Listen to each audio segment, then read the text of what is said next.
Hello, and welcome to 5 Minute Math. Today we are looking at the geometric concept of rotations, specifically performing rotations using coordinate notation, and we'll do it in 5 minutes or less. So we have triangle ABC down here in quadrant 4, and we need to rotate it 90 degrees about the origin. Now, whenever we're asked to rotate, we should be thinking, which way are we rotating it? Clockwise? Or are we rotating it counterclockwise? Let's look at clockwise first.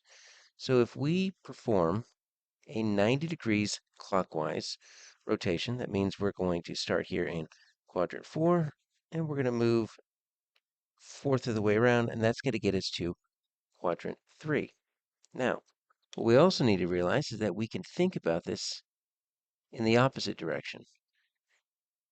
A 90 degrees clockwise rotation is the same thing as a 270 degrees counterclockwise because they go in different directions, but they end up in the same spot. So if we start here and we go the opposite way that the clock turns, that would be 90, that'd be 180. Look at that.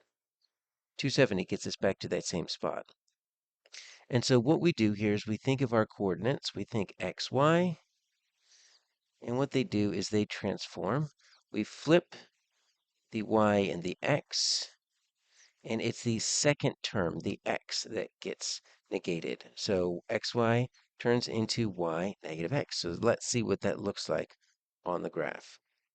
So we rotated it 90 degrees, and we'll notice that we have coordinate notation right here, and you can tell that it's not simply flipped over the y-axis, but you can see that it actually turned like this, and so A turned into A prime, so it's facing in a slightly different direction, and C turned into C prime, and B turned into B prime. Now, what if we went the other direction?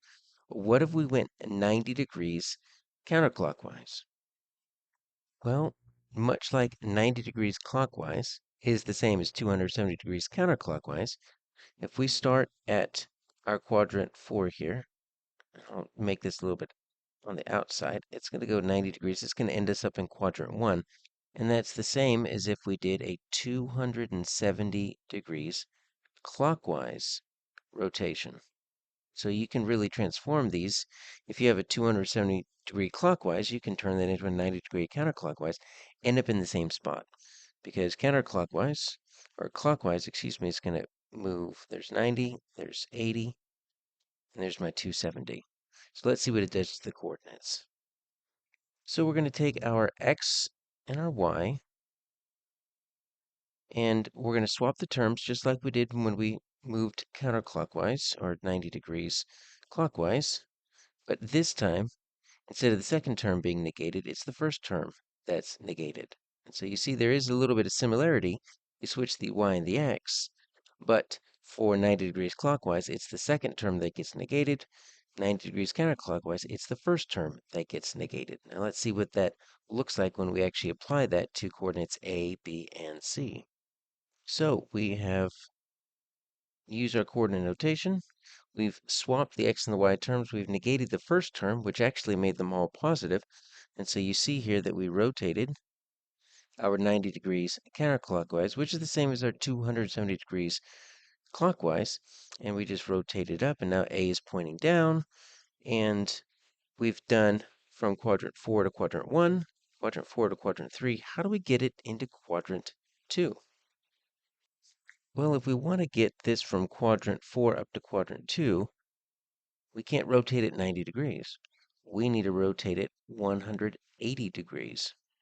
Now, when we rotate it 180 degrees, you might be thinking we need to know clockwise or counterclockwise, but actually we don't. It ends up being the exact same. So when you rotate it 90 degrees, you need to know the direction, but when it's 180 degrees, we don't actually worry about the direction. We just say 180 degrees, and all we do is we keep both terms. We simply negate them. So negative x and negative y become our new coordinates. So here's our 180-degree rotation, and it doesn't matter whether we go counterclockwise or whether we go clockwise, we're going to end up with that same A, B, C triple prime triangle. And remember, when we rotate 180 degrees, we do not need to note the direction.